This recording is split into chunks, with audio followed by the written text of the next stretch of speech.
This has Mets fans very concerned. Well, the Mets just dropped 2-3 to the Reds in Cincinnati, despite a very impressive debut by rookie starting pitcher Brandon Sproat. The Mets now head to Philadelphia for 4 crucial games, crucial on multiple fronts. I'm Adam Choit, your host for today here on Mets Digest. And before we dig in on all that, I just want to give you guys a quick heads up, a quick reminder to please subscribe, because as you can see, nearly 70% of you guys watching these videos are not subscribed. So please take a quick second to do that. It is appreciated for sure. Let's get into it.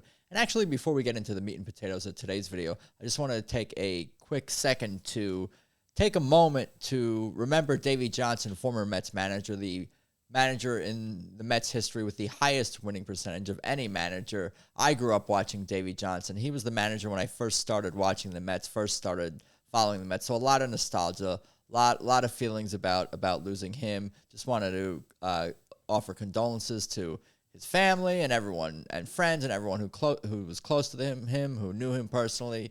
He was a great manager for the team. Of course, the manager of their last World Series in 1986. I can't help but remember him letting Jesse Orosco swing away instead of bunting in Game 7 of the World Series, watching that game, of course, over and over again growing up as a kid. So many special memories with Davey Johnson and the old Mets. But to today's current team, they just dropped 2 of 3 to the Reds in Cincinnati. They're now 3-3 on their current 10-game road trip and on their way to Philadelphia for 4 very important games. Let's get into a little bit of the recap, a little bit what happened over the weekend in Cincinnati. As you can see, before we do that, let's take a look at the standings. Currently, the Mets are 7 games behind the Phillies. It is quite a long shot to take down the Phillies to win the division now, but they do have those 4 games coming up. If they're able to somehow repeat the sweep at Citi Field recently with a sweep of the Phillies in Philly, that would be quite something and would cut the lead, of course, down to 3 games. But long way to go before that happens. Definitely got to take 1 game at a time. Perhaps more importantly, you can see here are the wild card standings in the National League. The Mets have a 4-game cushion behind the Giants, Reds, but also take a look at the Diamondbacks and Cardinals. Teams are still in it. A lot of good things can happen. A lot of bad things can still happen. A good amount of baseball still left to go in September as we head down the home stretch. All these teams are definitely still alive. The second spot in the second wild card, as you can see, is definitely still in play as well, as the Mets are just 2 games behind the Padres. So you got teams behind the Mets. You got a team ahead of the Mets. You got division. Although a long shot still in play, I would not want to give up on that at the moment. But let's get into Brandon Sproat's debut and some of the recap from the game earlier tonight. I'm recording this Sunday night. Here you go. Brandon Sproat's promising start spoiled by Reds ace and costly Mets loss. Brandon Sproat was excellent, displaying the kind of upside that the Mets can dream on for the rest of this and future seasons. Obviously, this is him speaking. Obviously, the walks just fell behind hitters, and then I didn't have my heater, said Sproat, self-critical after allowing 3 runs on 3 hits with 4 walks and 7 strikeouts in 6 innings. But that's just part of pitching. Some days you're not going to have a certain pitch, and you've got to go out there and figure out a way. That's Mark W. Sanchez of The Post talking about Sproat, who battled. He had a bunch of walks in the game. Obviously, he wasn't able to spot his fastball as much as he'd like, but that was a great sign that he was able to battle through it, not having his best stuff in this game and still keeping the Mets in the game. It was really the offense that disappointed earlier today versus the Reds. This is from Anthony Tacoma, MLB.com. Sproat mostly shines. None of the first 19 batters to face Brandon Sproat in his Major League debut on Sunday recorded hits. Then the next 3 Reds in a row all did, dampening an otherwise encouraging outing for the rookie. The not-so-comeback kids. Although the Mets have featured Major League Baseball's top offense over the past 5 weeks or so, correcting so many of the flaws that ailed them earlier in the season, they've been unable to fix one particular problem. They are 0-59 when trailing after 8 innings. Wild stuff. That's an unfathomable statistic for an offense that this potent. On Sunday, Juan Soto hit a 1-out solo homer in the 9th to have Cincinnati's 2-run lead, and the Mets put their next 2 runners on base as well, but Starling Marte hit into a 6-4-3 double play to end things, And for the 59th time this season, that was that. The Mets just haven't been able to come back in the ninth inning. It's an anomaly. It's a strange thing to see, but it's definitely worth noting. And it's a stark contrast, or definitely a contrast to last season, where they had multiple comebacks throughout the season.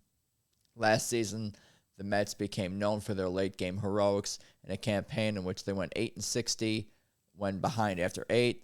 The victory that clinched a wild card spot in Atlanta on the last day of the regular season involved a ninth inning comeback. Francisco Lindor launching a 2-run home run to put the Mets ahead to stay. That's also from Mark W. Sanchez, New York Post, and Yahoo Sports. So even last year, just the Mets had a little bit more of the magic. They've had some magic this year, but a little bit more of the magic last year, and they'll definitely be looking for that again to return as they head down the stretch. So you can dive into a little bit more of last night's game.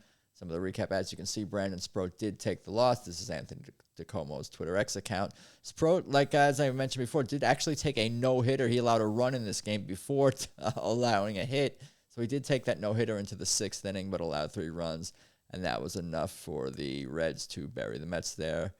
A couple of game loss streak now for the Mets on an 86-76 pace for this season. Here's the box score right here. Not much. There's not much going on here at all. Just 3 hits for the Mets in the entire game. The offense definitely did not show up. 3 for 30. That's what I'm seeing right here with a couple of walks and 12 Ks. Hunter Green was definitely on top of his game. He was throwing fire. Was coming out of that dude's hand for the Reds. But yeah, not much offense for the Mets in this game. Disappointing to see. Here's Sproat's final numbers. Close up for you guys. 6 innings, 3 hits, 3 runs, all earned, 4 walks, 7 Ks. Nice to see that. He did have the curveball working fairly well in this game, despite not having the fastball and not having his A game. But yeah, very encouraging to see that. Encouraging in terms of the looking ahead to the future, but in terms of looking into the immediate present for the Mets, more or less a very disappointing a loss. Here are some game notes from James Shiano. Super disappointing game in series. 9th inning rally felt great for a minute. Marte loves a poorly timed double play. Very impressed by Sproat. Nasty breakers. Pitched well enough to win. Hunter Green is stupid good. Wish the offense had a little more life, though. Pretty much what we've been discussing. Yes, a good summary right there of what happened earlier today.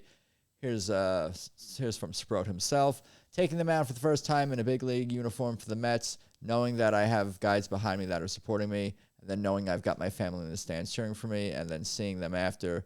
That's Sproat on his favorite memories for today. These are human beings living out their dreams. I think it's a good thing for us to remember that, and yeah, it was good to see him get his feet wet out there, and it should be an exciting time for the Mets moving forward with these 3 young stars, despite Tong stuttering yesterday and not having a great game, allowing those 3 home runs. We could talk more about that soon, but you got to be excited about these young pitchers that the Mets have brought up, all within a very short period of time. Brandon Sproat carried a no-hitter into the 5th inning of his major league debut and still came out with a quality start. Welcome to the Bigs. I think it was the 6th inning he came out with a no-hitter. But, yeah, anyway, he shaved his mustache. Here's Pitch Profiler encouraging him to bring back this stash. But, yes, definitely some impressive things from Sproat. And here's that stat before that we mentioned. The Mets are now 0-59 when trailing after 8 innings of the season. They are the only team in Major League Baseball without a 9th inning comeback. Strange stuff there. Just Mets mentioning that. Here's the schedule. Here's what we're looking at for the rest of this month. We're getting down to the nitty gritty, getting down to the wire. Just those 4 left in Philly, 3 home against the Texas Rangers, 3 home for the Padres, 3 against the Nats, and finishing up on the road. 3 at Cubs, 3 at Marlins. I can't believe I was just able to summarize the rest of the season just in a couple of words right there. The rest of the schedule, rather. The season has definitely gone by fast, as many of these baseball seasons seem to do, so we should definitely appreciate them. There were many seasons and several seasons in the recent past where the Mets were not playing meaningful September baseball at all, so got to appreciate that and be happy that the Mets will be competing for a playoff spot for the rest of this month. Again, here's where we are. Here's where we're looking at right now: the NL East and the wild card. And there's definitely reason for concern because you have a bunch of teams chasing the Mets from behind. Nothing is guaranteed. Nothing is set in stone. We could look at some of those playoff percentages, 98%, 92%, whatever you want to say, depending on which site you're looking at or whatever. But there's definitely plenty of baseball left to be played, a good amount of baseball left to be played. So the Mets are going to have to dot their I's and cross their T's and play solid baseball for the rest of the month, because no one's going to hand them a playoff spot. They're going to have to earn it. And if they want to do that, they can do that tomorrow by defeating the Phillies and getting that series off to a good start, as they can aim to chase down the Phillies too. Sweep them, and then you're 3 behind. Pipe dreams.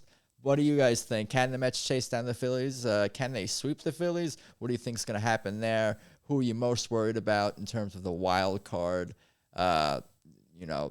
competition in terms of who's chasing the Mets? Where do you think the Mets will finish in the wild card if they don't, if they're not able to overtake the Phillies at this point, which does seem like a pipe dream. But let me know what you guys think in the comments. Please like, subscribe, do all the things, and let's go Mets.